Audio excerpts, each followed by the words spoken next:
Kenapa berat selalu sangkut ataupun stuck waktu korang diet? Hai, bersama saya Q, seorang yang pernah berbadan besar 107 kg dan kini berat saya 63 kg. Jom, hari ni saya nak cerita pasal kenapa berat kita stuck. Ada 3 sebab. Sebab pertama, berat sangkut sebab korang makan terlalu sedikit. Sebab kedua, sebab badan korang terlalu penat.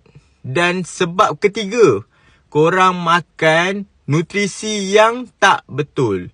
Kalau korang nak tahu, berat stuck ni adalah perkara biasa di dalam diet. Di mana mula-mula bila korang diet memang akan turun sebulan dalam 5 kg, 2 bulan akan 5 kg, tapi boleh masuk ke 6 bulan, ke 7 bulan dia akan jadi turun ke 3 kg ataupun 2 kg.